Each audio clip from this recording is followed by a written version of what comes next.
Welcome, everybody.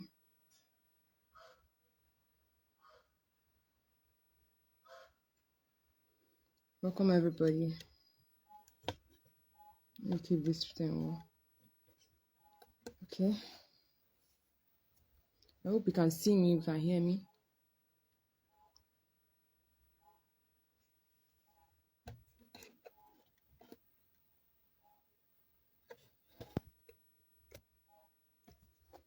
Let me just keep this thing.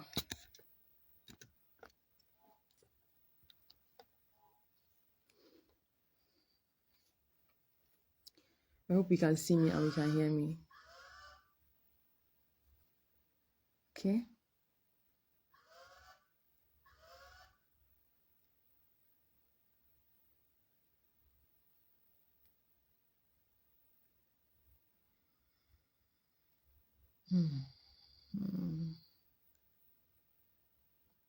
So from our topic today, you already understand the reason for this life. Okay, I want to speak something about to us about emotional discipline. Emotional discipline. And so our topic today is the real reason why you are inconsistent. The real reason why you are inconsistent. So I'll begin this by saying this. This might be a little bit controversial because maybe not everybody believes it. You know, a lot of people, once they're not doing things right, probably they say, okay, maybe they've set their goals for that week or for that month or for the year, beginning of the year, this year. I'm sure some of us had New Year resolutions. I don't do that anymore.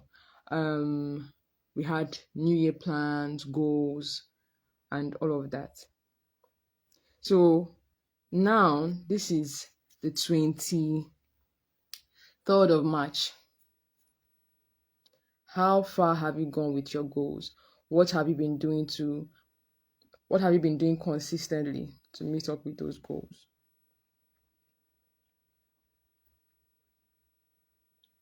So people, once they fix their mind and say, okay, I need to do this.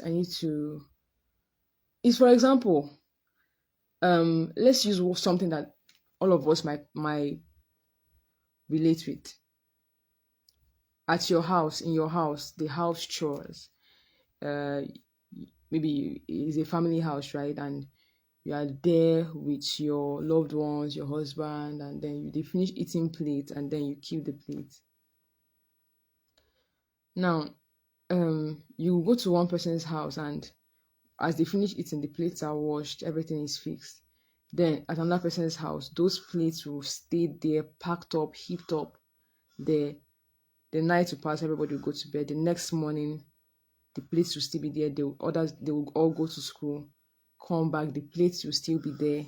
They will use other washed plates to eat and add to those plates. There are people that are like that, so I'm going to really use that because that is something that we will relate to. Now, the difference between the first family and the second family, a lot of people will say, oh, it's laziness. Oh, it's no, I'll tell you what it is. What you call laziness is actually emotional indiscipline. Emotional indiscipline. Like you are not disciplined emotionally. And then what happens in the family case is that is like a psychology that has been transferred.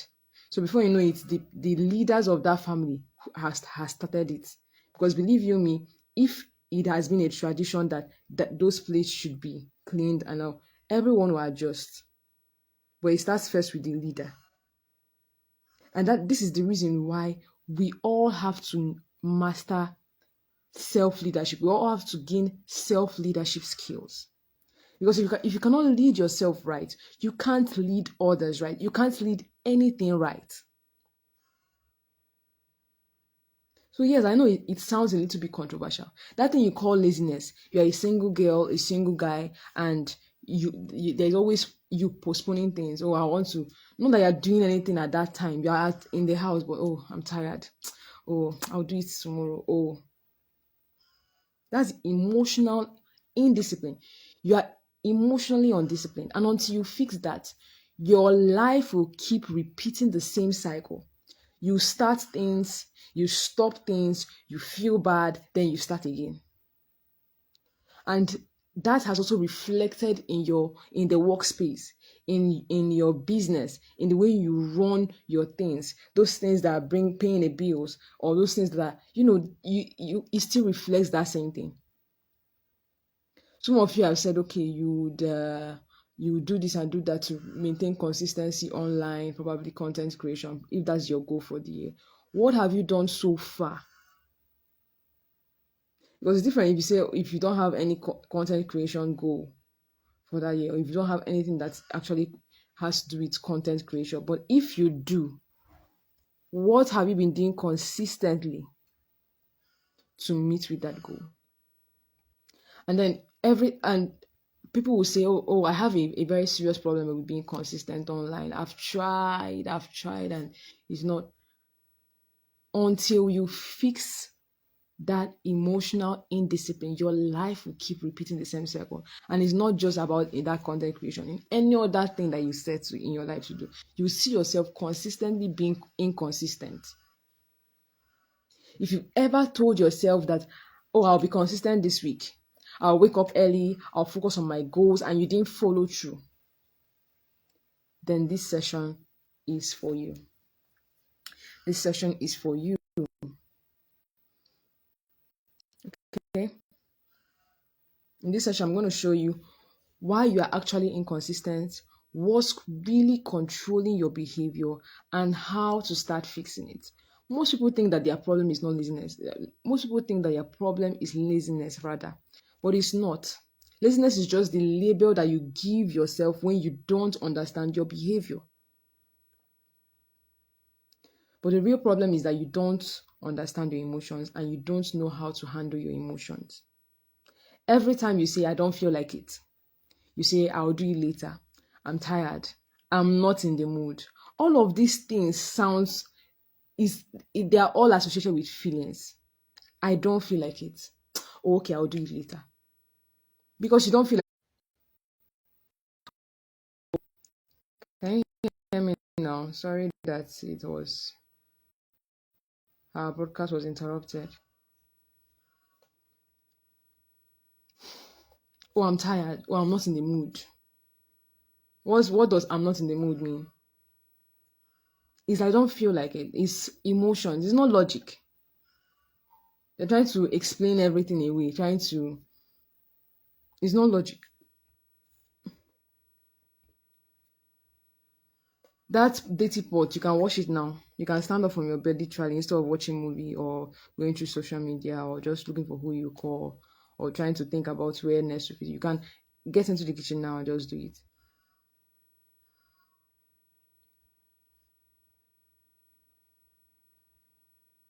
You can call that client now and close the deal now. You can start writing your business plan now. You can start putting it together. You can bring out a sheet of paper. Even if you're not with the book right now, bring out a sheet of paper. Later you transfer it. You can start doing it now. What you're giving that the excuse for, it actually doesn't exist. It's actually an illusion that you've created in your mind. Your emotion is controlling your decisions. And here is the dangerous part. You think you're making the decisions, but you are actually reacting. So your life becomes a pattern. You act based on how you feel. Your feelings change. Your actions stop. And then what do you call that? Inconsistency. But is it really inconsistency? No. It's emotional instability. You're not stable. You don't control, you don't regulate your emotions, you don't control them. You just act out because you feel like doing that.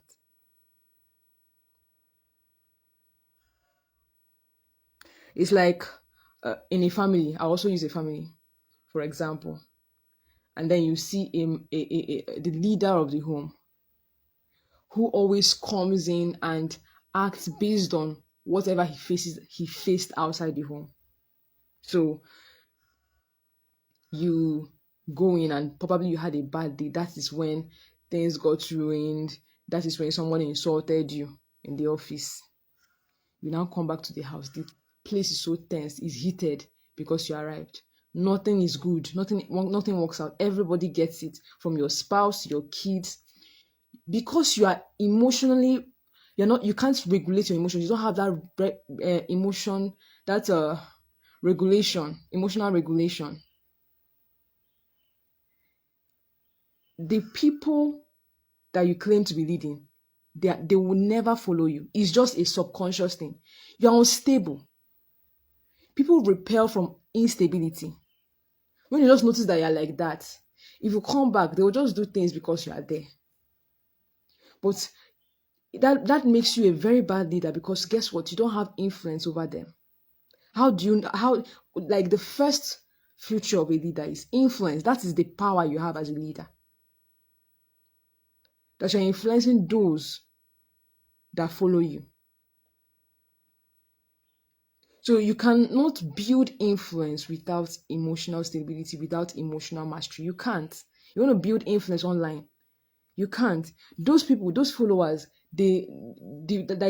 for example, that family example that I was giving, the people that he's leading, they will do things when he's there. When he's out, they will do what they want to do. Because the reason why? He doesn't have influence over them, because he's emotionally unstable.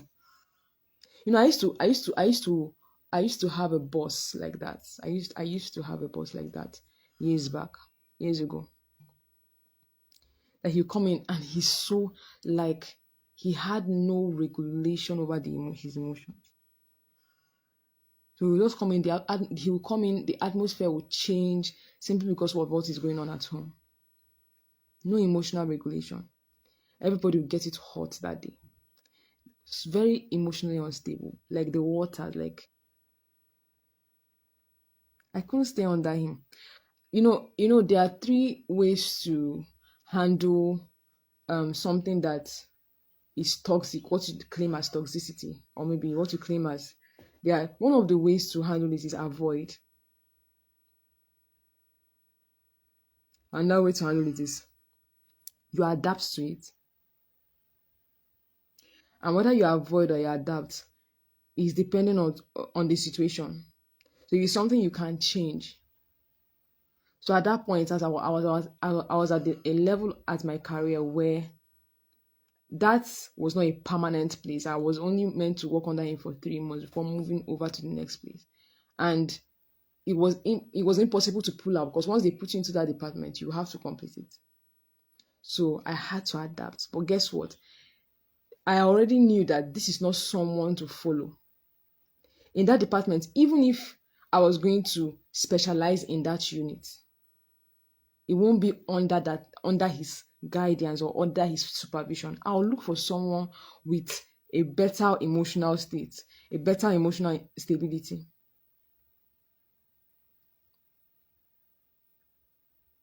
And guess what? Many times people will not follow that kind of person. In fact, I didn't even want to be in the department after that.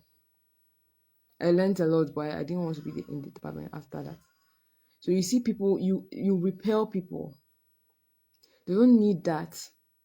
They need, what you call toxicity is just lack of emotional mastery. When you say people are toxic, they're toxic. It's toxic being around them. It's not even really the toxicity. It's just that those people who are seeming like you call them toxic in quotes, they are very emotionally unstable. Very emotionally unstable. So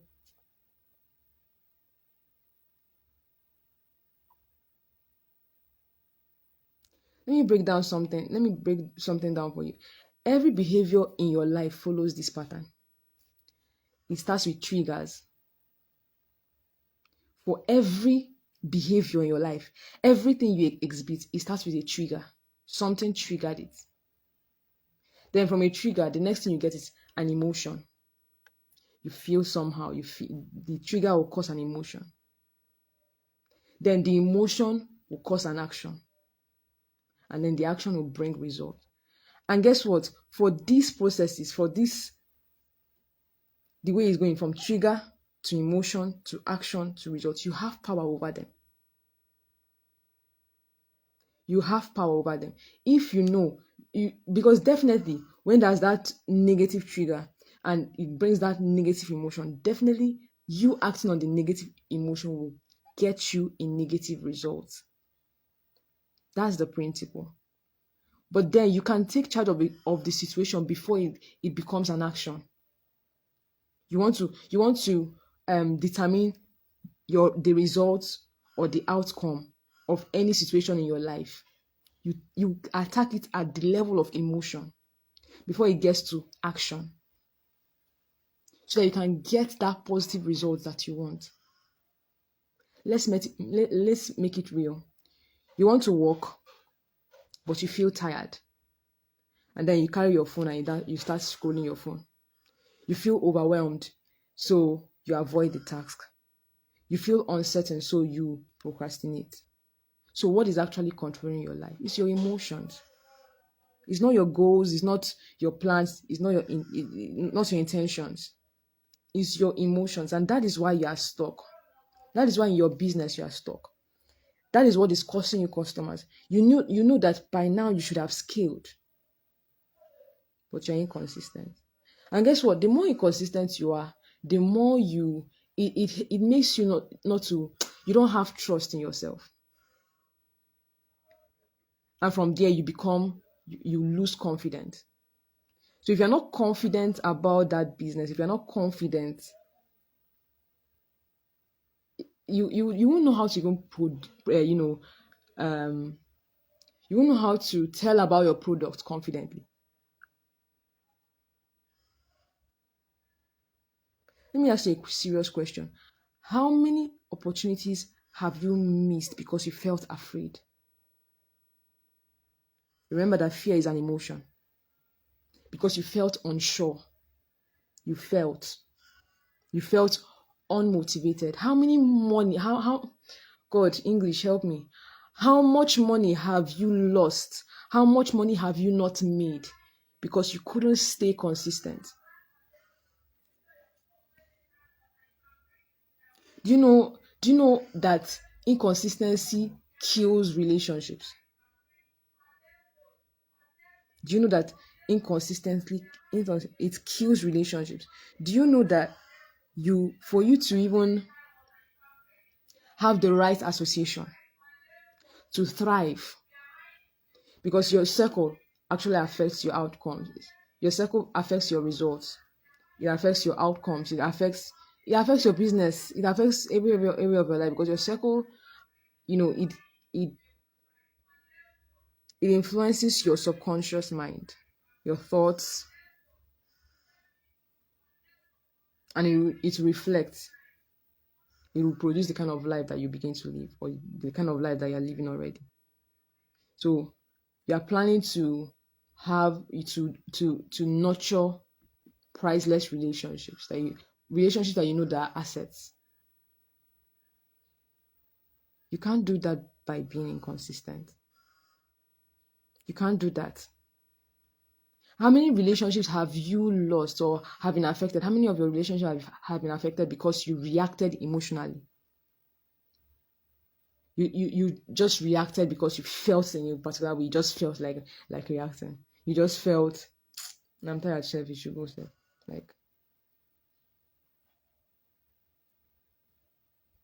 you feel that this person is small, so just talk to them anyhow. This is not a small thing, no. Your emotions are really affecting your results, and until you control them, you will keep sabotaging your own growth. The truth that most people avoid, they don't want to hear. If you cannot control your emotions, you cannot lead your life. You cannot lead your life, and leadership first starts with self-leadership. So if you're a bad self-leader, you're going to be bad at leading every other thing.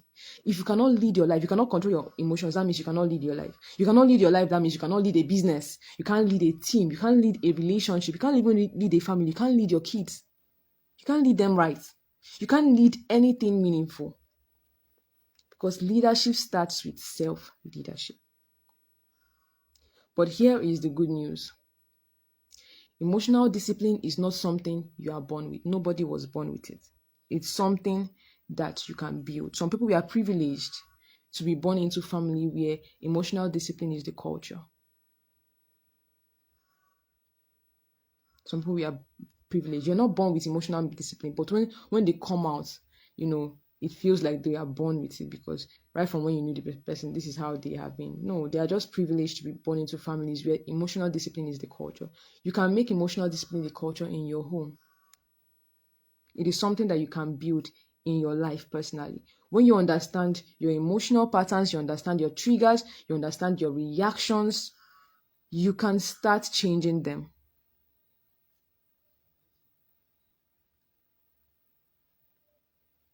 Sorry. Just want to handle something. This thing keeps shaking. Okay. So you go from reactive to intentional, from inconsistent to discipline, from overwhelmed to being in control. That's where transformation begins. Our time is fast running because this live was, I wanted it to be just 20 minutes. So I think we've done 20 minutes now.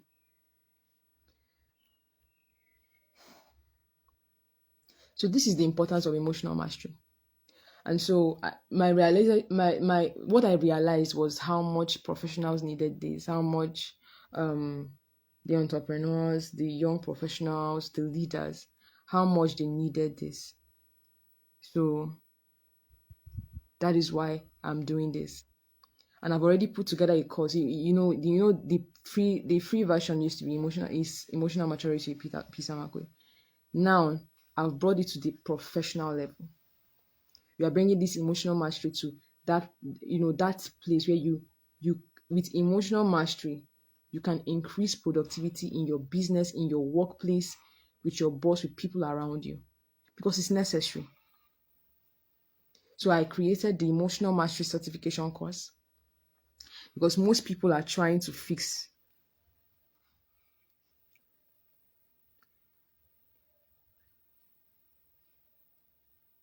most people they're trying to fix their life from the outside, but their real problem is on the inside. So in the emotional mastery certification course, I'm going to walk you through how to understand your emotional patterns, how to control your reactions, how to build discipline and consistency, and how to be calm under pressure, how to work under pressure. It's very funny that a lot of youths don't know that. Usually it's when maybe if they've aged. Even nowadays, what you even see is even people who have aged, who are in their 60s or 70s, and they still don't have any. The boss I was talking about is in his 50s.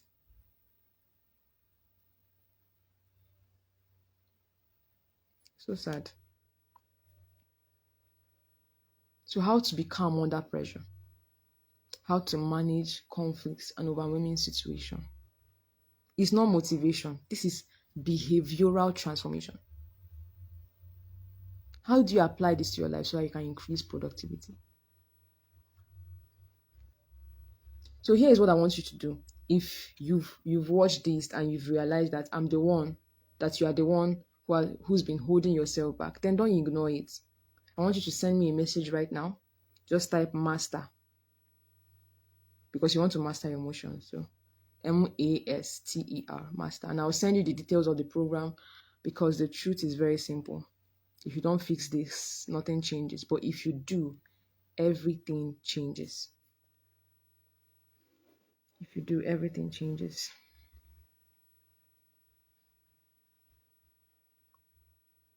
Your consistency changes, your results change, your confidence change, and your entire life begins to move in a different direction. We've come to the end of our life. I hope you took something, you learned something from this live class. So if you're important in the emotional mastery certification course, please do send me a DM. Type master, and I'll send you the details of the program. And also, I will see you in the next live.